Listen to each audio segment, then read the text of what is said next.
You're... My destiny. The ink on the contract was still wet when her father traded her life for £50,000. Clara wasn't a bride. She was a ledger entry. But just as the gavel fell on her freedom, London's most feared aristocrat stepped from the shadows, altering her fate forever. The fog rolling off the River Thames in the autumn of 1890 carried the bitter scent of coal smoke and ruin. Inside the Harrington family's Mayfair townhouse, the atmosphere was even more suffocating. The Baring crisis, the spectacular near collapse of the preeminent Barings Bank due to massive defaults in Argentine debt, had sent shockwaves through the City of London. Lord Rothschild and the Bank of England had stepped in to save the national economy, but they did not extend their grace to the smaller fish. Arthur Harrington, a once respected shipping merchant whose wealth was tied up in South American railways, was one of those smaller fish. And he was drowning. Clara Harrington stood perfectly still in the center of the drawing room, her posture rigid beneath the tight lacing of her silk corset. She watched with hollow eyes as men in tweed suits systematically dismantled her life. They were bailiffs from Coutts & Co., cataloging the family's assets. They took the silver candelabras. They unhooked the original Thomas Gainsborough portrait of her grandmother from the damask wallpaper, leaving behind a pale, rectangular ghost on the wall. "It is only temporary, my dear," Arthur Harrington muttered, refusing to meet his daughter's gaze. He was pacing the length of the Persian rug, clutching a crystal glass of amber liquid that trembled in his shaking hand. "A temporary reallocation of assets, until the markets correct themselves." "You are lying to yourself, father," Clara said, her voice eerily calm. At 21, she possessed a sharp, calculating mind that her father had often praised, though he entirely ignored it when it mattered most.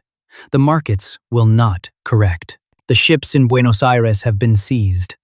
We are bankrupt. Her mother, Beatrice, sat in a velvet armchair, pressing a lace handkerchief to her mouth, stifling quiet, pathetic sobs. "We are not entirely without options," Arthur snapped, stopping his pacing. He finally looked at Clara, and what she saw in his eyes made her blood run cold. It wasn't just fear. It was the desperate, hollow look of a cornered animal. "I have secured a private arrangement, a benefactor willing to assume the entirety of our £50,000 debt." Clara's brow furrowed. £50,000 was a staggering sum, an absolute fortune. "Who? No reputable bank in London is lending on our name, father. Who would assume such a risk?" Arthur swallowed hard, his Adam's apple bobbing over his starched collar. "Lord Thomas Sterling." The name struck the room like a physical blow. Lord Sterling was a ruthless industrialist and a prominent figure in the darkest, most predatory corners of London's financial syndicates. He was a man known for buying up the debts of desperate aristocrats and extracting payment in ways that the polite society of St. James's Club preferred not to whisper about. He was in his late 50s, twice widowed under circumstances deemed tragic by the coroner and convenient by the gossip rags. "Sterling?" Clara breathed, the reality of the situation slowly wrapping its icy fingers around her throat. "What collateral did you possibly offer him?" "We have nothing left. The house is mortgaged to the hilt. The ships are gone." Arthur looked away again, his gaze fixing on the empty space where the Gainsborough had hung. "He did not ask for physical property, Clara. He requires a ward, a companion for his estate in Yorkshire, to guarantee my future loyalty and to ensure I repay the principal once I rebuild." Silence stretched over the room, broken only by the ticking of the mahogany grandfather clock, an item the bailiffs had tagged for removal on Tuesday. "A ward," Clara repeated, the words tasting like ash. "You sold me. It is an engagement in all but name," her mother suddenly wailed from the armchair. "Clara, please understand. We would be on the streets. The workhouses. Sterling is a baron. He is wealthy. It is not so terrible a fate." "He is a monster, mother," Clara replied, her voice dropping to a harsh whisper. "He is a predator who buys human beings when they are at their lowest." "And you," she turned, her piercing gaze back to her father, "are a coward." "I did what I had to do to save this family," Arthur roared, slamming his glass down on a side table so hard the crystal shattered, slicing his palm. He didn't even wince. "The carriage arrives at 8 o'clock tonight. You will pack your belongings. You will be gracious. You will save us, Clara, because I have no other choice." That evening, the London fog had thickened into a yellow, blinding smog. Clara sat in the back of the hired hansom cab, her modest leather trunk strapped to the roof. She wore a dark, heavy morning dress, a silent protest that her father had ignored. As the carriage rattled over the wet cobblestones toward the Strand, Clara looked out the rain-streaked window. She felt entirely untethered from reality. Her life, her education, her dreams of managing her own independent estate, all of it had been wiped away by a signature on a piece of parchment. She was no longer Clara Harrington, a young woman of the upper middle class. She was a commodity, a 50,000 pound of flesh. The carriage pulled up to the opulent, brightly lit entrance of the Savoy Hotel, which had opened just a year prior.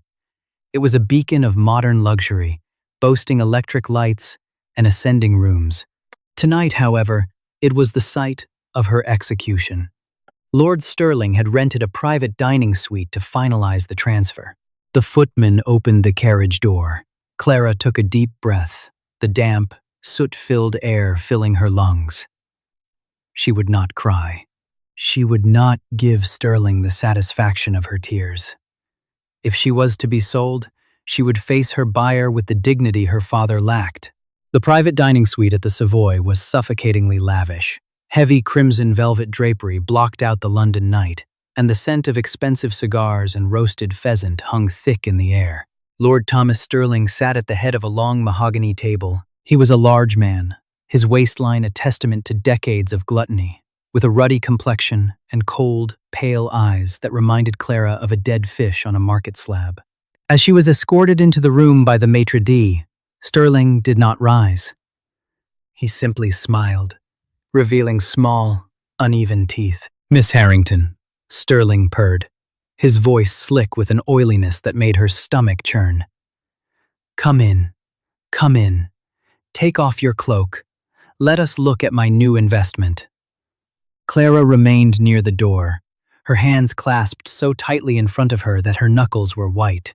"Lord Stirling, I understand my father has transferred his debts to you." "Your father," Stirling chuckled, pouring himself a generous glass of claret, "is a fool who played a gentleman's game without a gentleman's purse." But he produced a rather striking daughter, a silver lining to a very dark ledger. "You will find my estate in Yorkshire quiet, Clara. You will have plenty of time to learn obedience." He gestured to a chair beside him. "Sit. We have paperwork to review before the night train." Clara didn't move. Her heart was hammering against her ribs like a trapped bird. She calculated the distance to the door, the likelihood of outrunning his guards in the lobby. It was impossible. She was legally bound to this man through her father's contracts. The law of 1890 gave women little recourse against the financial dictates of their male guardians. "I said sit." Stirling's voice lost its faux warmth, sharpening into a command. Before Clara could take a reluctant step, the heavy oak doors of the dining suite were pushed open. Not knocked upon, pushed open with an air of absolute, unbothered authority. The maitre d' scrambled in, looking terrified. "My lord, I apologize. I told His Grace that this room was privately let. Leave us." The voice that cut through the room was deep, resonant, and carried an aristocratic chill that immediately lowered the temperature in the suite. Clara turned. Standing in the doorway was a man who seemed to swallow the light in the room. He was tall, broad-shouldered, and impeccably dressed in a tailored midnight blue evening coat that bespoke generational wealth. His features were striking sharp jawline, aristocratic nose, and eyes the color of forged steel. This was Alexander Montgomery, the 9th Duke of Ashbourne. Known in the financial districts as the Iron Duke, Alexander was a man of terrifying intellect and boundless resources. Unlike the old money peers who let their estates crumble, Alexander had aggressively expanded his family's empire into railways, steel, and overseas shipping. He was ruthless, calculating, and rarely seen in public society, preferring the shadows of boardrooms to the glittering lights of ballrooms. Sterling surged to his feet, his face flushing a deep, angry purple. "Ashbourne, what is the meaning of this? This is a private transaction." Alexander ignored him completely. He stepped into the room, his walking stick tapping a slow, deliberate rhythm against the polished parquet floor. His steel-gray eyes swept over the room, landing briefly on the untouched feast, the open ledger, and finally, on Clara. He stopped. The air between them seemed to crackle with an unseen electrical charge. Clara stared back, refusing to lower her gaze, though every instinct told her this man was far more dangerous than the one sitting at the table. "A transaction, Sterling?" Alexander finally spoke, his gaze slowly shifting to the older man. "You flatter yourself. You do not make transactions. You scavenge the scraps left behind by better men." Sterling's hands formed into fists. "I demand you leave my suite. The Harrington debt is legally mine, and the girl is part of the collateral." Alexander walked slowly toward the table, pulling a folded, heavy parchment document from the inside pocket of his coat. He tossed it onto the center of the table. It landed with a heavy thwack. "The Harrington debt was yours, Thomas," Alexander corrected smoothly. "Until an hour ago, I paid a visit to your silent partners at the Lombard Street Syndicate. It seems they were quite eager to liquidate their holdings in your rather precarious northern textile mills. You were over-leveraged." Sterling looked down at the document, his eyes widening in horror as he recognized the seals. You bought my debt?" "I bought all of your outstanding notes," Alexander said, his voice dropping to a lethal quiet. "You owe me £300,000, payable immediately. Which means everything you own, including the petty contracts you extorted from Arthur Harrington this morning, now belongs to me." Sterling fell back into his chair, the color draining from his face, leaving him a sickly gray. He was ruined. In the span of 3 minutes, the predator had become the prey. Clara watched the exchange in stunned silence. The sheer power dynamics of the room had inverted so violently, it made her dizzy. Alexander Montgomery hadn't just saved her, he had annihilated Lord Sterling with a single stroke of his pen. But why? Alexander turned away from the trembling Baron and walked toward Clara. As he approached, she could smell the faint scent of bergamot and crisp winter air clinging to his coat. He stopped inches from her, towering over her, his presence utterly overwhelming. He looked down into her eyes, searching for something. The cold, ruthless mask he wore for the world seemed to fracture just a fraction, revealing a storm of something intense and unreadable beneath. He slowly reached out, his gloved hand hovering near her face before his knuckles gently brushed against her cold cheek. The touch sent a shiver down her spine that had nothing to do with fear. He leaned in, his lips brushing the shell of her ear as he murmured a phrase that would haunt her every waking moment from that night forward. "You are not collateral, Clara," the ruthless Duke whispered, his voice a gravelly, intimate promise. "You're my destiny." The carriage ride from the Savoy Hotel to Mayfair was shrouded in a heavy, suffocating silence. Clara sat opposite Alexander Montgomery, the Duke of Ashbourne, her mind reeling from the violent whiplash of her circumstances. The gas lamps of London flickered through the carriage windows, casting shifting, angular shadows across Alexander's face. He looked entirely at ease, resting one gloved hand on the silver pommel of his walking stick, a predator who had just finished a very satisfying hunt.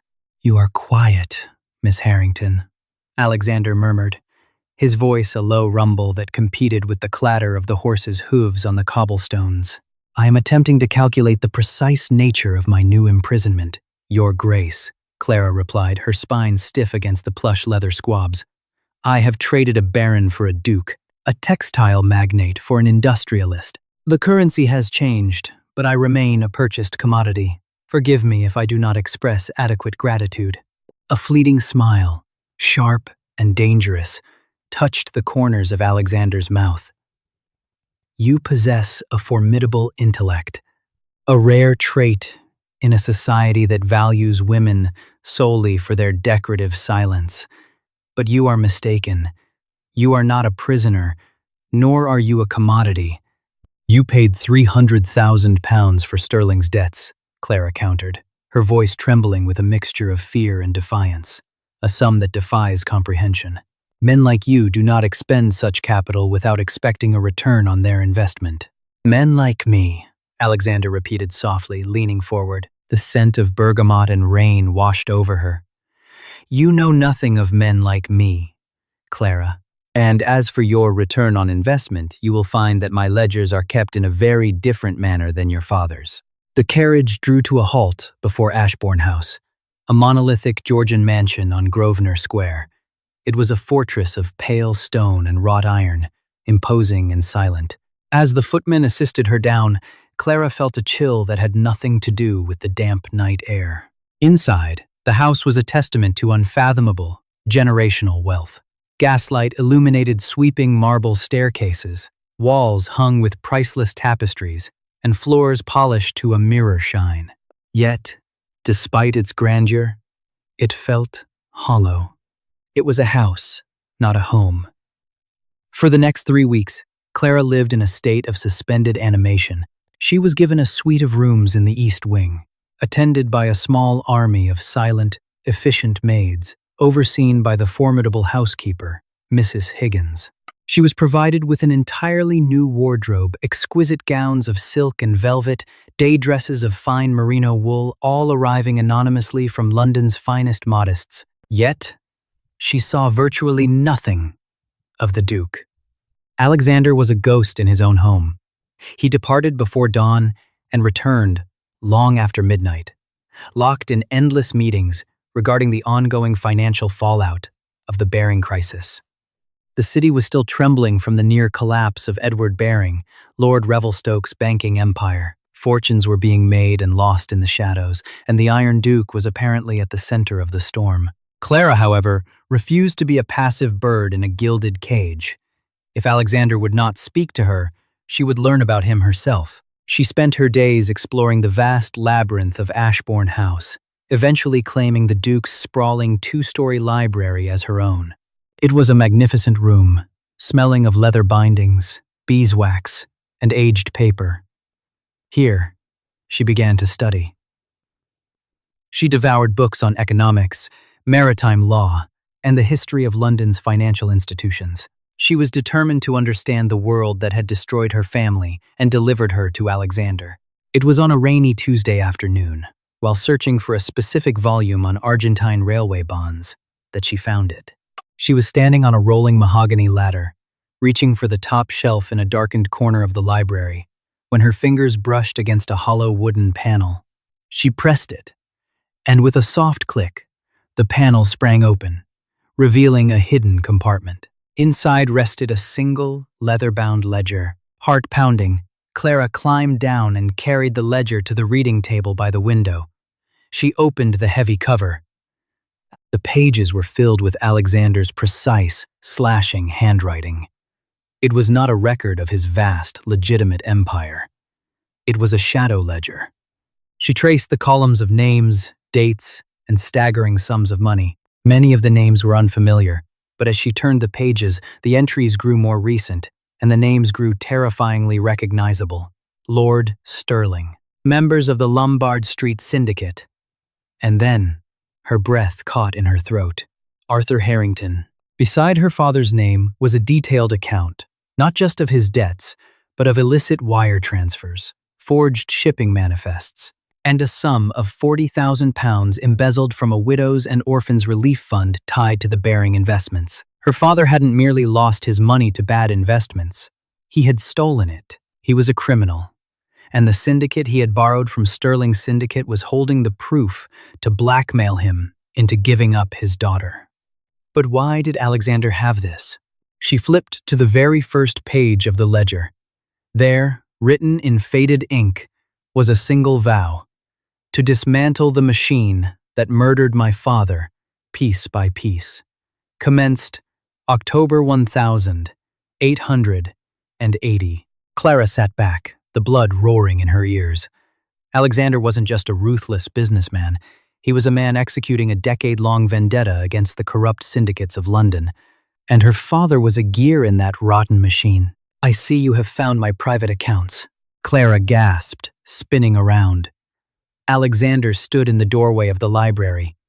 He had discarded his coat and cravat, his waistcoat unbuttoned, looking utterly exhausted, but lethally alert. His steel-gray eyes were locked on the ledger resting under her hands. She didn't apologize. She stood up, her chin raised. "My father is a thief." "Yes," Alexander said simply, walking slowly into the room. "And Sterling was blackmailing him with this information." "Yes. So you bought Sterling's debt, bankrupting him, to acquire this proof?" Clara's mind raced, piecing the puzzle together. "You used my family's ruin to further your revenge." She felt a sudden, bitter sting behind her eyes. "And I was just the collateral damage. A convenient acquisition along the way." Alexander stopped on the opposite side of the reading table. The physical distance between them was mere inches, but the emotional chasm felt impossibly vast. He looked down at her, the mask of the Iron Duke slipping to reveal a man harboring a profound, solitary pain. "You have deduced the mechanics, Clara," he said, his voice dropping to a harsh, intimate whisper. "But you have entirely misunderstood the motive." Rain lashed against the tall, arched windows of the library, mirroring the sudden tempest within the room. Clara gripped the edge of the mahogany table, her knuckles white. "Enlighten me, Your Grace," she challenged, her voice trembling but unbroken. "If I am not a pawn in your war against the men who killed your father, then what am I? Why did you walk into the Savoy Hotel and claim I was your destiny?" Alexander closed his eyes for a fraction of a second, a muscle feathering in his clenched jaw. When he opened them, the intensity in his gaze pinned her in place. "10 years ago," Alexander began, his voice devoid of its usual commanding resonance, sounding raw and terrifyingly human. "My father, the 8th Duke, discovered that a syndicate of so-called gentlemen was artificially manipulating grain prices, starving the working classes to inflate their own stock. He threatened to expose them to Parliament. A week later, his carriage was run off a bridge in Surrey. The magistrate ruled it a tragic accident. I knew it was murder." He began to pace, the sound of his boots heavy against the Persian rug. "I inherited a title, a fortune, and a mandate for vengeance. I spent the next decade turning my heart to iron. I became exactly what they were: ruthless, cold, and entirely devoid of mercy. I learned their games and I beat them at it. I bought their debts, I crushed their mills, I starved their supply lines. I was prepared to watch the entire city burn if it meant those men burned with it." He stopped, turning to face her. "And then, 3 years ago, I attended a charity gala hosted by the Duchess of Devonshire. I loathed such events, but the syndicate members were there. I was standing on the terrace, plotting the financial ruin of a man laughing not 10 feet from me. I was completely consumed by my own darkness." Clara watched him, mesmerized by the raw confessions spilling from a man known to be impenetrable. "Then, I heard a commotion in the gardens below," Alexander continued, taking a slow step toward her. "A young woman, in a pale blue dress, had intercepted a group of drunken aristocrats who were tormenting a stray hound. She didn't call for a footman. She didn't faint. She stepped between them, wielding a silk parasol like a cavalry saber, and threatened to report them all to the magistrate by name. She was utterly fearless, blazing with a righteous fury that made the glittering society around her look entirely hollow." Clara's breath hitched. She remembered that night. She had been 18, newly debuted, and horrified by the cruelty of the men her father courted. She had ruined her favorite parasol, striking the arm of an earl. "You," Clara whispered. "You were the man on the terrace, the one who threw his cigar down and ordered his own guards to escort the men off the premises." "I was," Alexander said, rounding the table until he was standing directly in front of her. "I watched you walk away, clutching that filthy animal to your silk dress, and for the first time in 7 years, I felt the ice in my chest crack. You were a creature of pure, uncompromising light in a world I had believed was entirely corrupt." He reached out, his long fingers gently grasping her chin, tilting her face up to meet his intense gaze. "I made inquiries. I learned your name. Clara Harrington, but I also learned who your father was. I discovered his ties to the very syndicate I was dismantling." Alexander's thumb brushed lightly across her cheekbone. "I knew that if I stepped into your life then, my enemies would use you against me. So, I watched you from the shadows. I ensured your father's investments failed, so he could not entangle you further in their crimes. I waited until I had the syndicate by the throat." Clara's mind was spinning. The sheer scale of his orchestration was terrifying, yet beneath it lay an undercurrent of profound, desperate devotion. "You ruined my father to save me?" "I stripped your father of his ill-gotten wealth before he could face the hangman's noose," Alexander corrected, his voice hardening slightly. "When the bearing crisis hit, Sterling panicked. He called in your father's debts. When I received word that Arthur had offered you to Sterling to save his own skin." The air in the room seemed to drop 10 degrees as Alexander's eyes darkened with a violent, possessive rage. "I nearly tore London apart stone by stone to reach the Savoy in time. I did not buy Sterling's debt for the ledger, Clara. The ledger was merely the weapon.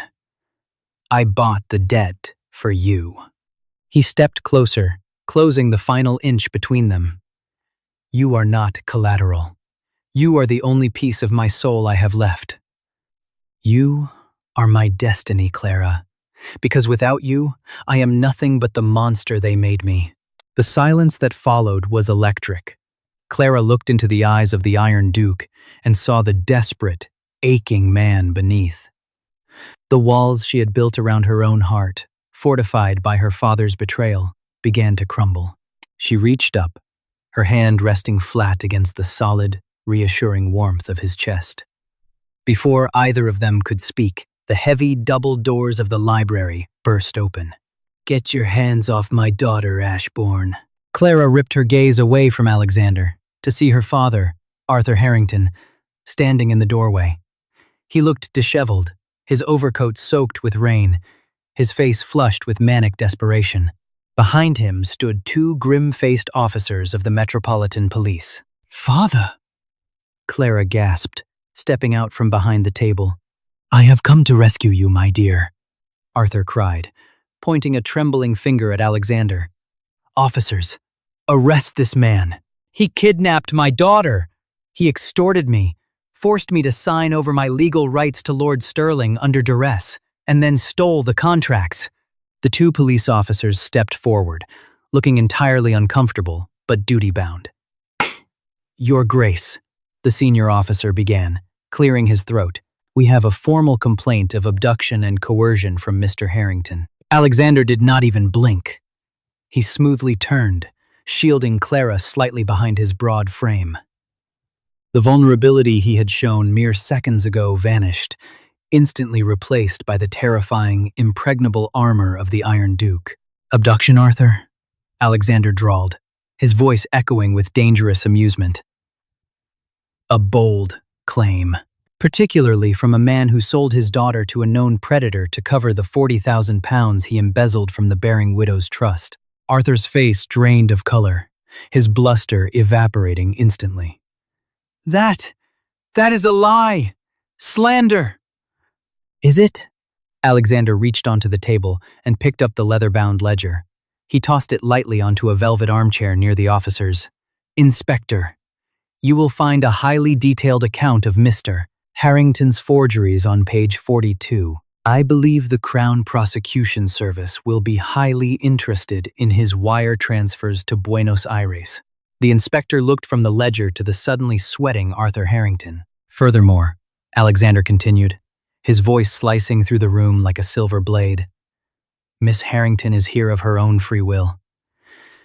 As my betrothed, Clara gasped, her eyes flying to Alexander's profile. Arthur staggered back as if struck. Betrothed? Impossible! You cannot. She is my ward. She is of age, and she is mine, Alexander stated, the finality in his tone absolute. He looked at the officers. If you wish to arrest someone tonight, gentlemen, I suggest you look to the man who has spent the last 5 years stealing from the orphans of London to fund his failing shipping routes. The officers exchanged a look. The weight of the Duke of Ashbourne's word against a ruined merchant was no contest at all. The senior officer stepped toward Arthur, producing a pair of iron cuffs. Arthur Harrington, I am arresting you on suspicion of fraud and embezzlement. You will come with us to Scotland Yard. No, Clara, tell them, Arthur shrieked as the officers grabbed his arms. He looked at his daughter, his eyes wide with a pathetic, desperate plea. Clara, please, I am your father. Clara stood frozen. She looked at the man who had lied to her, used her, and ultimately sold her to save himself. Then, she looked at Alexander, the man who had torn down a financial empire to protect her. She took a deep breath, her spine straightening, and stepped out from behind Alexander's shadow. I have no father, Clara said, her voice ringing clear and cold across the library.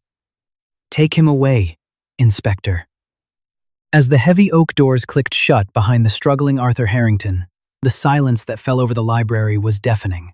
Clara stood rigidly, her gaze fixed on the empty space where her father had just been. Her breathing was shallow, the enormity of her own declaration settling over her shoulders like a heavy velvet cloak.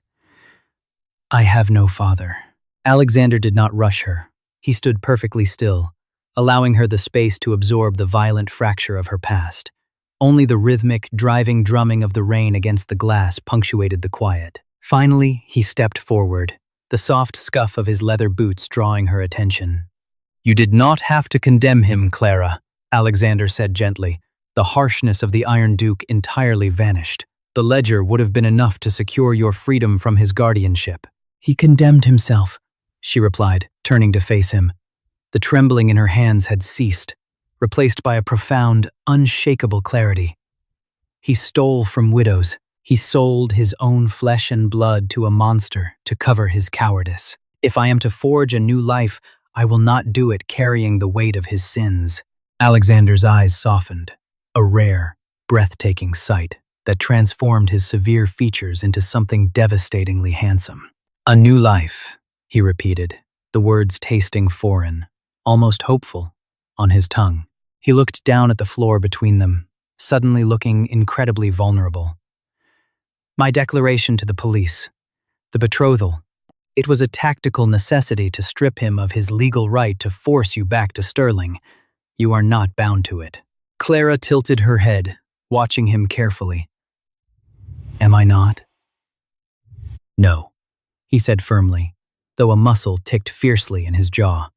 He walked to his massive mahogany desk and pulled out a fresh, unsealed envelope bearing the Ashbourne crest. Tomorrow morning, I will establish a trust in your name. It will contain enough capital to secure a country estate in Sussex, an annuity that will render you entirely independent of any man, and a loyal staff to protect you. You will be free, Clara, free from Stirling, free from your father, and free from the shadows I carry. Clara looked at the envelope in his extended hand. It represented everything she had ever dreamed of before her family's ruined independence, safety, a quiet life where she answered to no one. Yet, looking at it now, it felt entirely empty. She stepped past the envelope, closing the distance between them, until the heavy silk of her skirts brushed against his dark trousers. She looked up into his eyes the color of a winter sky, filled with a desperate, silent plea he was far too proud to voice. And what if I do not want to be free of you, Alexander? She whispered. He inhaled sharply, his hand dropping to his side. "Clara, I am a man built on vengeance. My enemies are legion. The world I inhabit is treacherous, forged in blood and blackmail. I have spent a decade destroying lives." "You spent a decade dismantling corrupt men," she corrected, reaching up to lay her palm flat against his chest, right over his racing heart. "You bought my father's debts to save me. You risked your empire to protect a woman you only watched from afar. You are not the monster they call you. You are the only truly honorable man I have ever known." A shudder tore through Alexander's massive frame. "You are too bright for my world." "Then let me illuminate it," she challenged, a fierce, brilliant smile touching her lips. "You declared me your destiny, your grace. I am holding you to that contract. And unlike my father, I never default on my debts." With a low, ragged groan, Alexander abandoned his restraint. His hands framed her face, his thumbs sweeping across her cheekbones as he brought his mouth down on hers. The kiss was a collision of years of repressed longing and immediate, desperate relief. It tasted of rain and bergamot, a fiery seal upon a promise forged in the darkest corners of London's financial underworld. Clara wrapped her arms around his neck, anchoring herself to the Iron Duke, knowing with absolute certainty that she had finally found her home. 6 months later, the Mayfair spring season was in full, dazzling swing. The gaslights of Ashbourne House blazed brilliantly, illuminating a line of horse-drawn carriages that stretched all the way down Grosvenor Square. Inside, the ballroom was a sea of swirling silk, glittering diamonds, and the elite echelons of British society. The Baring crisis was becoming a memory, stabilized by the Bank of England, but the society pages were still buzzing with a different scandal: the spectacular fall of Lord Sterling, who had fled to the continent penniless to escape his creditors, and the imprisonment of Arthur Harrington for grand larceny. The recovered funds, an astonishing sum, had been quietly funneled into a newly established charity for the destitute families of London's East End, the Ashbourne Harrington Relief Trust. Standing at the top of the grand marble staircase, Clara looked down at the glittering throng. She wore a gown of deep emerald velvet that contrasted sharply with the magnificent diamond and emerald parure resting against her collarbones, the legendary Ashbourne family jewels. Beside her stood Alexander. He looked magnificent in his stark black evening wear, the ribbon of the Order of the Garter slashed across his chest. His hand rested firmly at the small of her back, a constant, reassuring warmth. Louisa Cavendish, the formidable Duchess of Devonshire, paused at the base of the stairs, peering up at them through a gold-rimmed lorgnette. "Well, Ashbourne," the Duchess declared, her voice carrying easily over the string quartet, "society wagered you would never marry, and they certainly wagered you would never look so thoroughly conquered." Alexander smiled, a genuine, warm smile that sent a ripple of absolute shock through the assembled guests, who had only ever known the Iron Duke's terrifying scowl. He turned to look at Clara, his eyes filled with a devotion so profound it stole her breath. "I assure you, Your Grace," Alexander replied, his voice echoing with quiet pride. "I am not conquered. I am simply complete." As they descended the stairs and the first waltz began, a man with a distinct, pompous air, Lord Westbury, a known former associate of Sterling's, approached them with a sneer masquerading as a smile. "Your Grace." Westbury bowed stiffly.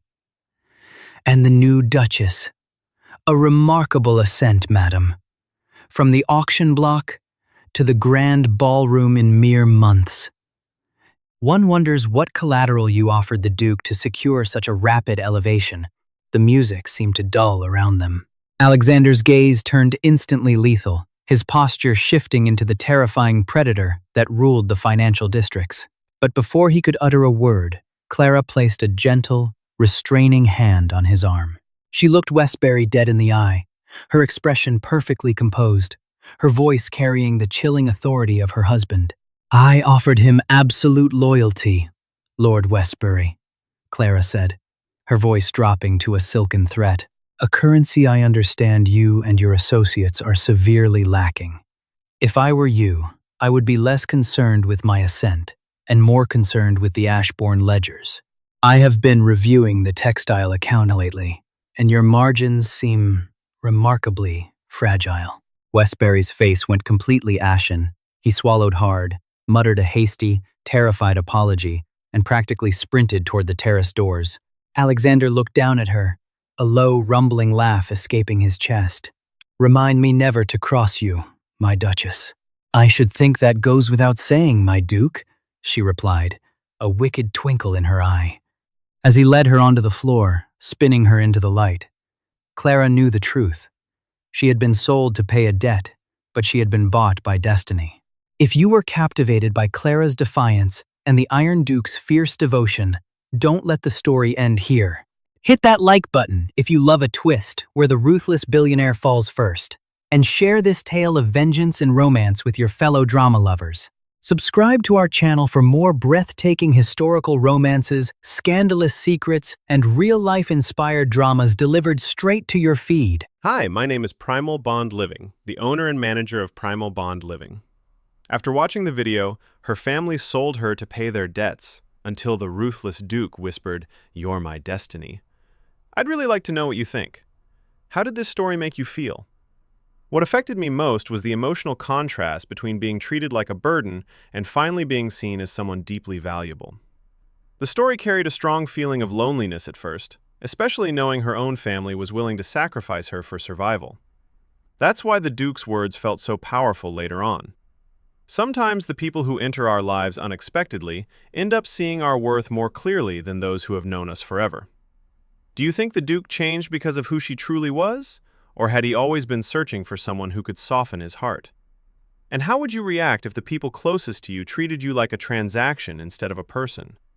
I think stories like this remind us how important dignity, compassion, and emotional connection really are, especially during difficult moments in life. If this story stayed with you emotionally, I'd really love to hear your thoughts in the comments. And if you enjoy historical romance stories filled with emotional healing, unexpected love, and powerful character growth, feel free to like and subscribe only if you'd like to see more.